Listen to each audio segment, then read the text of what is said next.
Jesus,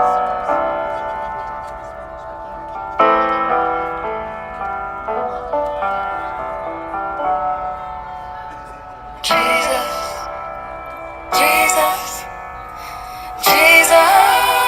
Hey guys, I cannot believe that it's already April. Like, where is time gone? Where did March go?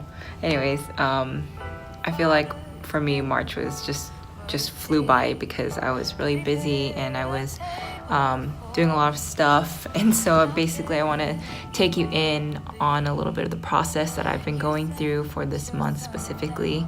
And I think it's just appropriate to take you guys through the full picture. And so this video might be a little bit longer just because I want to get through some of the pieces that might be a little detailed.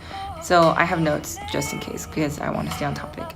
But anyways, so back in February, I was at an event called Brave Love, and it's basically a women's movement that is just receiving empowerment from God to do the things that God's calling them to do and to live their life surrendered to Jesus. And so at this altar call that I was at, I was just, there and surrendering to the Lord as well. And I was asking God, like, what more can I be doing? What else can I be doing? And so during this time, I was kind of just surrendering and repenting because I knew that I was kind of living, like I was just steering clear of anything that was like hard or challenging. Like I didn't want to do anything that was gonna, take a lot out of me or just to like beat me up. And so even in the current roles that I've been doing, it's not anything that's like super challenging or super refining.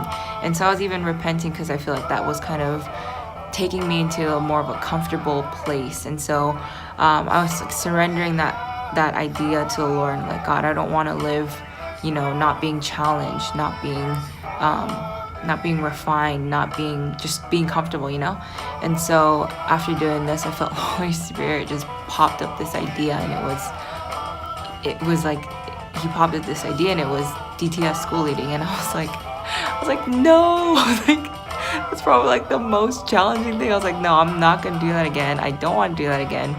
My previous school leading experience, like I had just received like healing and restoration from it, and I felt like God's taking me into this season where I'm just like resting and being restored and stuff. And so I was just like, oh man, like God, no, like I don't want to do this. And also backstory is that Base Leadership has been searching for a next school leader for the April quarter. They've been asking people, but people have been saying no. And so there's kind of this like rising crisis. Who's gonna lead the April DTS? There can't be a school if there's no school leader. And so I knew that it was the Lord, and it was kind of him inviting me to trust him again, and to even for me to remind myself that like my life is not my own to live out. And as I'm like thinking that, this other side of just like logic started coming at me, and I was like, it's not logical to do this again. Like I can't do this again. It's not smart to. I have some things coming up in April that are important. I have some trips that I've already set up. Like I can't just cancel. But I was just going through just like the cost of what it would take. And so I think that taking everything into consideration, I was really surrendering to God. And I knew it was real because there was like tears in my eyes, and I was like, okay, God, I'll do this again. Like if this is something that you're asking me to do, I'll do it again. Even if I don't necessarily want to do it, I'll do it because I love you and I trust you and I want to obey you. And you're like being obedient to you is more important than my own comfort. And so yeah, fast forward to March. It's basically like it feels like I'm school leading. And on top of that, I still had my own current roles that I was also leading out. And so I was doing like the training with the staff who are going to be staffing the school so that they know how to run a school, and meeting up with them and setting up the culture and the values and stuff, and preparing for even more of the logistical administration side of the school. So pretty much felt like I was doing the role of a school leader again. And so I was pretty tired. I was really busy this whole month. And at the same time, I still, felt God's grace and still felt his presence throughout it, because, he's the one who asked me to do it. He's surely going to step in with his grace. And so that was really good. And also throughout this thing, I was also experiencing a lot of aspects of redemption as well, as I was leading out and leading the staff. And so that was really, really just really sweet of the Lord to do that. But anyways, the story doesn't end here. All the same, currently leadership made a overall decision, and it turns out that we are canceling the April DTS, and we're actually wanting to focus and put strength to the July quarter. So we're transferring the students to go into the July quarter, and so there's no April quarter this year. And so as I was processing and I heard that, I was like, if the school was just going to get canceled, why did the Lord even ask me to do it and to commit and to step into it and the role and all that stuff? Why go through the whole process? And as I was asking God in prayer, I felt like there was a couple of passages in scripture that he brought up. And the first one was from Jeremiah chapter 32. And basically the story goes like this. It's God telling Jeremiah to buy a field. And it's during a siege, which is, a really bad time for them. And so Jeremiah recognized that it was the Lord's voice and it was the Lord's command. And so he does so without any question, without any delay or hesitancy. And I found out and studied that during a siege, the property value of the land would be of little to no value. So it was just a very not wise decision to make or investment to make. But Jeremiah does it because he, the Lord said to, so he buys it. And later after he does it, so he was obedient. And then later after he goes to pray to God and to ask for understanding, God, why did you tell me to do this?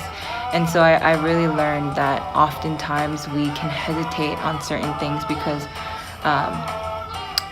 we can hesitate on certain things that God's asking us to do because we're uncertain and we don't have understanding and things don't make sense. But more and more I'm learning that my lack of understanding towards a situation or circumstance does not actually give me permission to be disobedient or to question God and his character and his ways. Because right after all, in John 14, verse 15, it says that if we love him, we obey his commands. And so also I'm really learning that God and his character, if we are obedient to him, there's blessings, it says in Deuteronomy chapter 28. And so even in this small thing that started back in February that's leading up to now, in this small act of just surrender and obedience to God, I felt the Lord wanted me to experience the rewards of obedience, which is affirmation and delight that comes from him. And I really, in this specific situation, I can really take heart knowing that I heard and recognized the voice of the Lord and the voice of the Father throughout this, and that I followed through with faith, and that I chose the thing that required faith and that required, submitting to God and to killing my flesh. And so I don't regret how this has all panned out. I don't regret the month that we spent preparing and training for school that's no longer happening.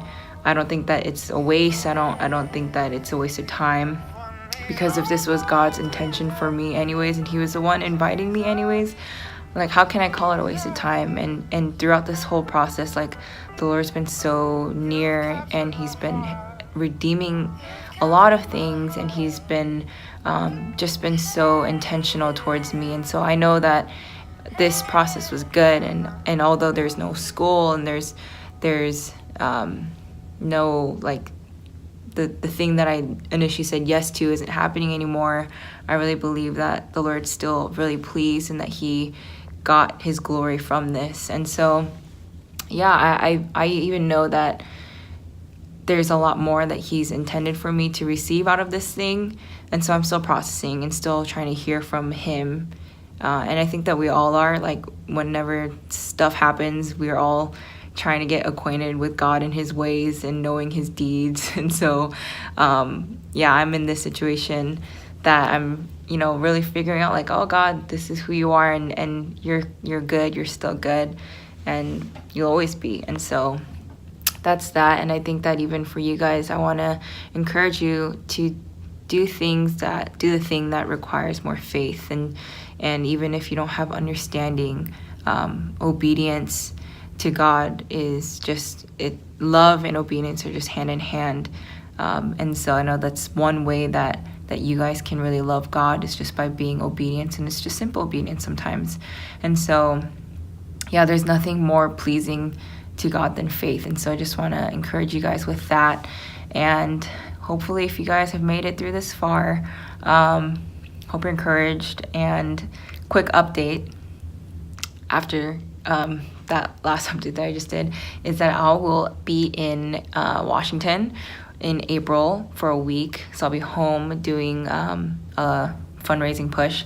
And then after that, I'll be traveling with my family to Japan and Korea, going on a family trip. And so I would appreciate prayers for that. And thank you for watching. And I really pray that your guys' month of March was great, and that you're experiencing God's fresh love, and as seasons are changing to spring, that you guys are feeling just life all around you, and God's abundant life all around you, as well as you're stepping into April. So thanks guys for watching. Can't wait to give you more of an update from next month as well. So yes, bye.